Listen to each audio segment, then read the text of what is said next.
నిగమన పద్ధతిని ప్రచారం చేసినది అరిస్టాటిల్, ప్లేటో, కొమనియస్, జాన్ డ్యూయీ. నిగమన పద్ధతిని ప్రచారం చేసినది కొమీనియస్. పజిల్సు, రిడిల్సు, కథలు మొదలైనవన్నీ ఈ విలువను పెంపొందిస్తాయి. కళాత్మక విలువ, ఔపయోగిక విలువ, వినోదపు విలువ, సాంస్కృతిక విలువ. పజిల్సు, రిడిల్సు, కథలు మొదలైనవన్నీ వినోదపు విలువలను పెంపొందిస్తాయి. పొడవు వెడల్పుల లబ్ధాన్ని వైశాల్యం అంటారు. ఇది ఒక సూత్రము, ప్రక్రియ, సాధారణీకరణము, దృశ్యీకరణ. పొడవు వెడల్పుల లబ్ధాన్ని వైశాల్యం అంటారు. ఇది ఒక సూత్రం. 4వది కూడిక తీసివేత రెండూ చేయగలిగిన విద్యార్థి ఈ భావనను అర్థం చేసుకోలేడు. 1 మొత్తము, భేదము. 2 సంకలన వ్యవకలనాల విలోమ ప్రక్రియలు. 3 ప్రతి సంకలనానికి 2 వ్యవకలన సత్యాలుంటాయి. 4 గుణకారం ఆవర్తన సంకలనము.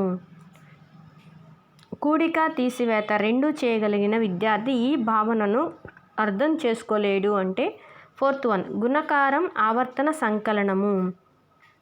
నెక్స్ట్ 5th వన్ సున్నా నియమాలను రచించిన భారతీయ గణిత శాస్త్రవేత్త.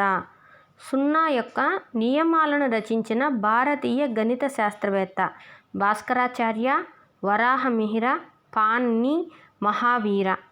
సున్నా నియమాలను రచించిన భారతీయ గణిత శాస్త్రవేత్త మహావీర. నెక్స్ట్ భిన్నాలను 6వ బిట్టు భిన్నాలలో కూడికలు నేర్పడానికి ఇది ఉపయోగపడుతుంది. కార్డ్బోర్డ్, తెల్ల కాగితం, గ్రిడ్ పేపర్, గ్రాఫ్ కాగితము. భిన్నాలలో కూడికలు నేర్పడానికి ఇది ఉపయోగపడుతుంది అంటే గ్రిడ్ పేపర్ ఉపయోగపడుతుంది. నెక్స్ట్ భౌతిక శాస్త్రాన్ని బోధించుటకు అనువైన విద్యార్థి కేంద్రిత పద్ధతి. ప్రాజెక్ట్ పద్ధతి, హ్యూరిస్టిక్ పద్ధతి, ఆగమన పద్ధతి, నిగమన పద్ధతి. భౌతిక శాస్త్రాన్ని బోధించుటకు అనువైన విద్యార్థి కేంద్రీకృత పద్ధతి హ్యూరిస్టిక్ పద్ధతి. కారణాలు తెలుపుట ఈ విద్యా లక్ష్యం యొక్క స్పష్టీకరణ. 1 వినియోగం, 2 జ్ఞానం, 3 అవగాహన, 4 నైపుణ్యం. కారణాలు తెలుపుట అనేది వినియోగం అనే విద్యా లక్ష్యం యొక్క స్పష్టీకరణ. ఎందుకంటే కారణాలు చెప్పడం, ఊహించడం, విశ్లేషించడం ఇవన్నీ వినియోగం కిందకి వస్తాయి. నెక్స్ట్ 9వ బిట్టు బడిలో తోటను పెంచడం అనే అంశాన్ని బోధించుటకు అనువైన పద్ధతి. ప్రయోగ పద్ధతి, హ్యూరిస్టిక్ పద్ధతి, వనరుల పద్ధతి, ప్రాజెక్ట్ పద్ధతి. బడిలో తోటను పెంచడం అనే అంశాన్ని బోధించుటకు అనువైన పద్ధతి ప్రాజెక్ట్ పద్ధతి. 10వ బిట్టు విద్యా లక్ష్యాలే విద్యా విలువలు అని నిర్వచించిన వారు Cunningham, Kane, J S Brubacher. 4th one Albert Einstein. విద్యా లక్ష్యాలే విద్యా విలువలు అని నిర్వచించిన వారు కన్నింగ్హామ్.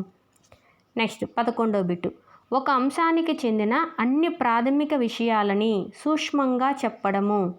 1 సహసంబంధ ఉపగమం, 2 ఏకకేంద్ర ఉపగమం, 3 యూనిట్ ఉపగమం, 4 సమైక్యత ఉపగమం. ఒక అంశానికి చెందిన అన్ని ప్రాథమిక విషయాలని సూక్ష్మంగా చెప్పడాన్ని ఏకకేంద్ర ఉపగమం అంటారు. నెక్స్ట్ 12వ బిట్టు పరిసరాల విజ్ఞానాన్ని ఈ కమిటీ సూచనల మేరకు పరిసరాల విజ్ఞానం 1, పరిసరాల విజ్ఞానం 2లుగా విభజించి బోధించడం జరుగుతుంది. Ishwarbhai Patel committee, Lakshmanaswami Mudaliar committee, Kothari commission, Radhakrishnan committee.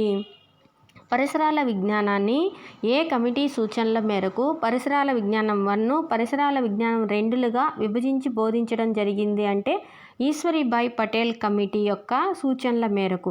రెండింటిని కలిపి బోధించమని మళ్ళీ ఇంకో కమిటీ చెబుతుంది, అది కొఠారి కమిటీ అన్నమాట. ఫస్ట్ అయితే విభజించి చెప్పమన్నది ఎవరంటే పరిసరాల విజ్ఞానం 1, పరిసరాల విజ్ఞానం 2లుగా ఈశ్వరీభాయ్ పటేల్ కమిటీ.